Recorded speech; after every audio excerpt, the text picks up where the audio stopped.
Hello everyone, and welcome back to another One Piece chapter review. This week we have chapter 1153, The Birth of Loki. And oh man, am I excited to get into this one. Last week was amazing. So enough with the intro, let's get into the cover story. Yamato has continued her journey and has left Hakumai and continued to Ringo, where we meet the next daimyo, Okiku. And with the introduction of Okiku as the daimyo, we now know all the daimyos across Wano. So starting here in Ringo, it's Okiku, then we have Denjiro at Kibi, Inuyarashi over at Kuri, Raizo at Udon, and then Kawamatsu at Hakumai. It feels like forever since we've seen a lot of these characters in the cover story. Now that we've gotten a good tour of Wano, I'm sure Yamato's going to be heading back to the flower capital. I wonder if she's going to pick up some more of her own scabbards on her way back. I think we're nearing the finale of this cover story here. Something to look forward to here in the near future. But let's get into the chapter. So continuing on where we left off last chapter, we're way in the past. We're over 100 years in the past. And we actually see Dory, Bragi, and King Harald as young children, causing havoc and all sorts of mayhem throughout Elbaph. We see some of the giant parents in the background giving them the stink eye as they stomp around town. And I gotta say, I love all three of their designs here. They look so adorable, but you can tell that they're getting up to some really crazy mischief. These three probably have a really close connection, very similar to Luffy, Sabo, and Ace. And right after seeing that shot of the future king and Dory and Bragi as kids, we get kind of an explanation as to why Harald acts so evil in his youth. Now here in the chapter it states, born into the bloodline of the ancient giants, the prince possessed a colossal body, monstrous strength, and high status. He grew into an arrogant and unruly rogue that no one could rein in. And with that explanation, it makes Harald's backstory a lot more interesting. Harald has that almost Kaido level of power and indestructibility, so it gives rise to that same attitude that we saw in Kaido, where everything kind of bores him, nothing's a challenge, and he's very arrogant because of it. And unlike Kaido, Harald had wealth and power and fame, or more rather infamy, I suppose. With that being said, we get a little bit more of an in-depth look at what Harald was really like around this age of about 43 in giant years. He's sitting around, hanging out at the bow of the giant warrior pirate ship, calling everyone weak and puny and how it's boring outside Elbaph because there's no challenge. And he's picking his nose and he flicks it off into the ocean. And when he does so, it creates this massive explosion like he just flung a cannonball out there. And he's able to knock a shark out of the ocean, and it just causes a massive destruction out there. And the giant pirates are like, oh yes, of course, sire, yes, it's just as you say, whatever you say, please, don't flick your snot at us. Sometime later, we're introduced to a kingdom in the New World, the kingdom of Bunt. You know, like the cake, Bunt cake? Man, Bunt cake is so good. Like a nice chocolate Bunt cake, super moist, ooh. But anyway, enough about cake. Let's get back to talking about the Bunt Kingdom. And there's some sort of a sideshow going on, like a carnival or a circus. They have this massive tent set up, and inside the tent there's a cage. And inside the cage there's this woman we come to find out is named Ida. And she has a very angry look, and they're introducing her as they would with any sideshow attraction that they're trying to advertise. Come on, standing 10 meters tall. Each of her steps is an earthquake. Her roar is thunder itself. She's one of the world's most elusive giants, hailing all the way from Elbaph. Take a gander at Ida. And Ida's got this threatening pose she's striking. She's got her horns poking through the bars. She's going, rah. And a lot of the audience members are screaming in terror. And there's a father and a daughter there. The daughter's terrified. And he's like, oh, don't worry. Don't worry, my child. It's all part of the show. It's all fun and games. But as this is happening, Harald and the giant warrior pirates are seeing this through binoculars offshore. And Harald's pissed. I mean, his veins are like popping out of his forehead. He's gritting his teeth. He's mad. And the only thing he says is it takes balls to turn one of us giants into an attraction. Oh shit.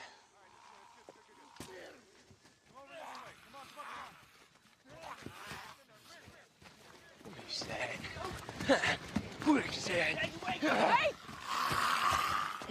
And that's all we really get to hear from him before we get a hard cut to an hour or two later, and Harald and all the giant pirates, they're laughing, they're having a great time, and we see the village right behind them as they're sailing away, and it's just on fire. It's been destroyed, and they're laughing, calling them fools. And we see Harald and Ida, the giant who was captured, and she doesn't have her horns on anymore. They were fake horns for the show, I guess.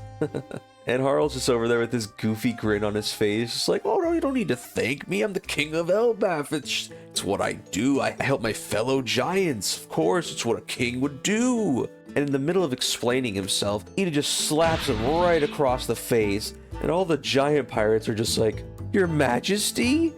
Huh? And even Harald is like, what?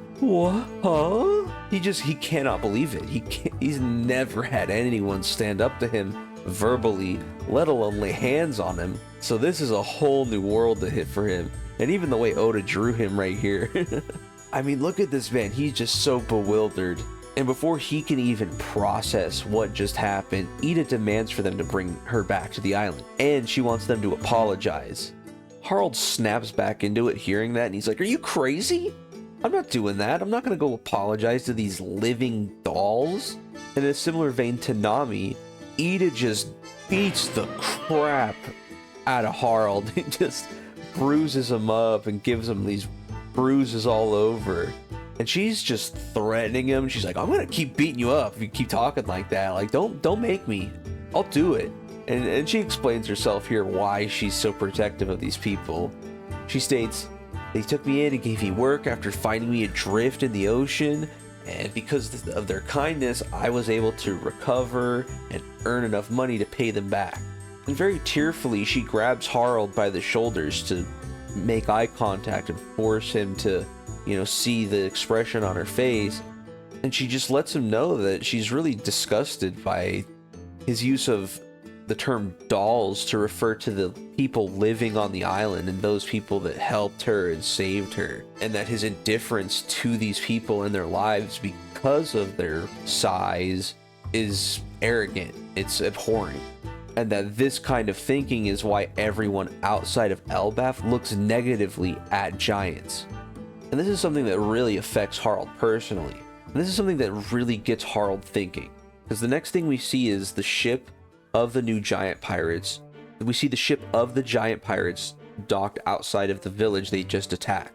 And Harald is still a little bruised and bloodied from his encounter with Ida, and she's helping them to gather lumber and lift it, talking with them, and they're smiling, they're happy, and she's sharing that attitude back with them. And Harald's just looking on in bewilderment and amazement. And the giant pirates are like, why are we still here, Captain? Can we get going? Why are we just idling here? And this snaps Harald back to reality as he's looking on, and he's like, what?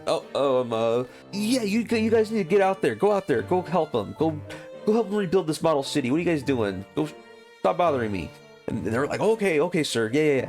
And in doing so, the giants of Elbaph actually learn a ton of new things. They learn about the construction techniques that the humans use that they can incorporate into their own architecture back on Elbaph, as well as spices for food or weaving techniques for clothing. These are all things that they learn from just this one island to improve their lives back home. And Harald sees this, and Ida continues to show them these things. And begrudgingly, Harald accepts it, and we even see Harald bowing before the king on the island. Something that, just a few panels ago would be impossible for this character. We not only see Harald connecting with the adults and the king of the kingdom, he's also engaging with the children as well. And at the very end of his time here on the island, he's partying with them and doing the Nika dance with everyone. And during the party, I believe it's Ida, someone states that, look at it like this, Harald. The destruction of anything in this world is a waste. And that this is something that Harald's going to carry with him far into the future. But continuing on, we're moving a little bit farther into the future. We see that Ida has joined the giant pirates on their journey. And we find out a little bit more about her. She was born on Samuanai Island in the South Blue. She doesn't really give much info. She says one thing led to another and I ended up on the seas, which is the equivalent of saying absolutely nothing. But we get this great panel right after of Harald and Ida getting down to eye level with some of the locals, and they're talking about the red line and how they traversed it. And the next couple panels are pretty good. We see Ida and Harald in a couple of them, and then Harald by himself in one, and they're just going around to different islands throughout the world, and they're just communicating with the locals and helping them out, just enjoying time together, and they're just growing closer. And we see Harald's disposition drastically changing over the course of the next like 2-3 panels. He's very smiley, he's very happy, he's very willing to help people. And even the giant pirates in the third panel here are very confused, and they're taken aback by Harald's recent change. And even one of them calls it a little bit creepy. But right after this, we skip ahead about 4 years into the future here. So we were at 109 years ago in the past, and now we're at 105. We're back on Elbaph proper, and Harald is giving a speech to the people of Elbaph. And here we get to see a lot of Harald's changes and how they've really taken hold of who he is and who he will become later. And he's talking with everyone about how they need to atone for the sins that Elbaph and himself have committed across the world. And some of the people are like, what the heck is wrong with you, Harald? What are you talking about? What do you mean? And Harald's like, as king, I intend to travel frequently to extend a hand of reconciliation and to learn from other cultures so we can become more prosperous. You know, it feels very similar to what Wano wants to do when they open their borders. But one of the giant pirates is in the background and he shouts out, "Oh, Dorian Broggy and all the other giant pirates will never stop running wild." And to that, Harald's not too worried. They've grown up together, and he tells everyone they've always had a strange disposition as giants, where they've never treated humans unequally. They've always treated them fairly and honorably. And all the giants are like, oh yeah, fair enough, that's true, that's right. Yeah, we can't argue with that. But we can still be warriors, right? We don't have to be pacifists or anything. And Harald's like, well, we may have to reconsider some things if it's too aggressive or other countries are threatened by it, but for the most part, I don't see why not. And then we see Jarl and Jorl before he passes away, and they're just like, wow, this is crazy, what a change. We've got a tumultuous journey ahead of us here. And then someone is stating, I don't know who it is, but it states that Harald is, no, Elbaph is, blessed. Now from here we see a couple panels of Harald traveling and making good on his promise to actually travel the world and build relationships and trade with other countries. And he brings alcohol from Elbaph to other countries to trade with them. And we see him journaling at sea while Ida falls asleep at the table beside him. It's like, and presumably Harald keeps this up for quite a while because we do another time skip, but this time we're going even further into the future. This time we're going about 30 plus years, 81 years before the current day. And we're in an eastern fishing village on Elbaph. And congratulations and screams are up when everyone finds out that Harald had officially had his firstborn child. And everyone is congratulating them and giving them well wishes. And as Harald is responding them, giving his thanks, we see this shadowy group of giants breaking the bad news to Harald, saying, unfortunately, we can't recognize your marriage. Only pure bloods can be permitted within the royal family.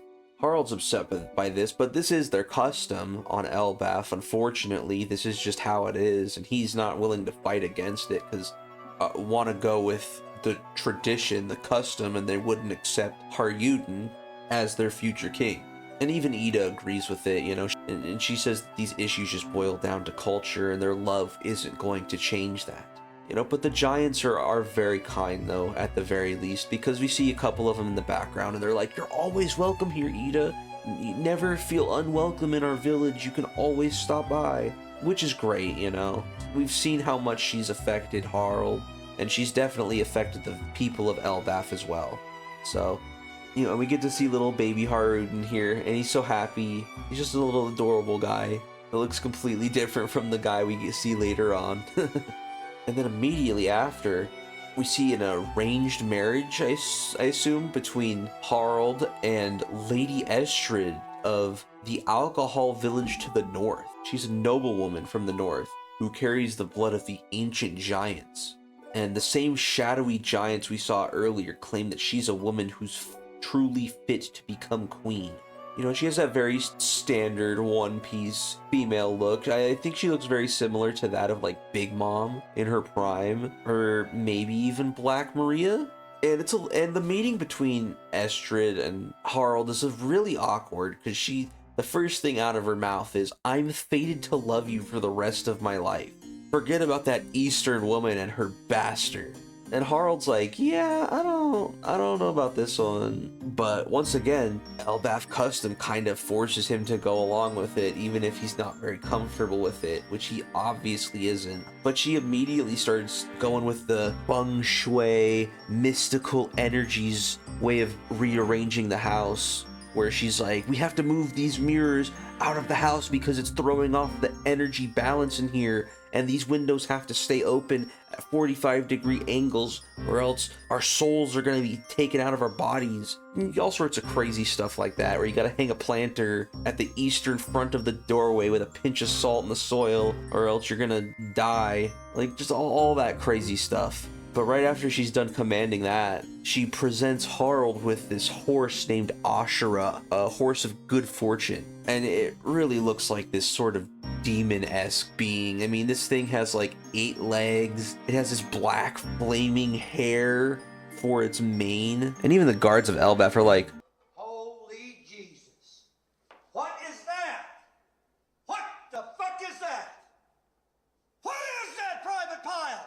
and continuing on with the Queen's orders, because she's not done yet, she commands all the guards to take the jewels, the gold, everything in the treasury to her room, stating that the king's vicinity should be focused on the energies of earth and wind, and that she'll worry about earthly pleasures like gold and jewels, and that they will now take their meals on silver platters only. And the guards are like, oh, that's kind of excessive.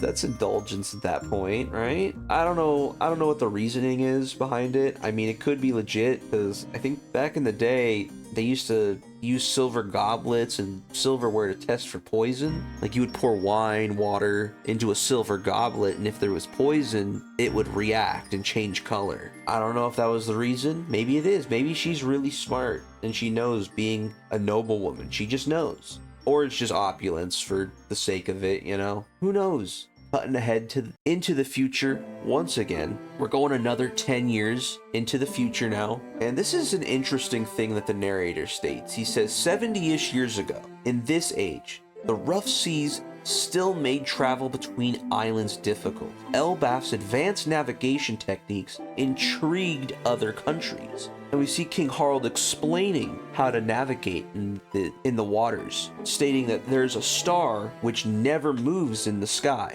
called the Pole Star, or the North Star, whichever one you prefer. So I think that brings up a lot of questions before we move on to the rest of the chapter here. Were log poses and travel like we know it in the One Piece world today not really as viable or known? We see Harald holding a regular compass, and it's spinning out of control like crazy. Like that, that doesn't work in the Grand Line like we normally see because of the magnetic poles. So I wonder exactly when log post technology emerged then, because I thought it was around at least for a little while longer, at least well before Gold Roger had set out to sea, but that hasn't happened yet, and it seems like the log post technology hasn't fully caught on as the main means of navigation. So that kind of brings into question a lot of the travel that happened before, like Nolan, for example, 400 years earlier in the timeline. That just means his navigation of the Grand Line was even more impressive, because he didn't have the fallback of the log pose or regular navigation. I mean,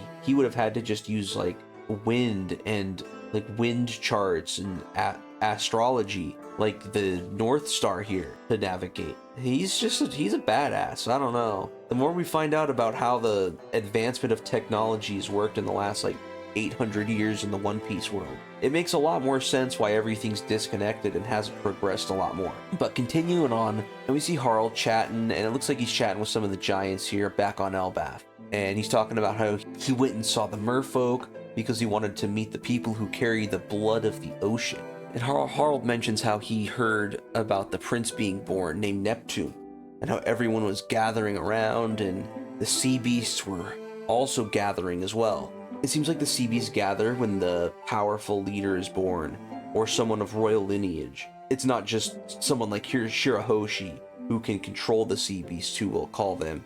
It might be one or two who show up still, which is interesting. That means there might be some sort of slight connection between the royal blood and the sea folk, or the sea beasts.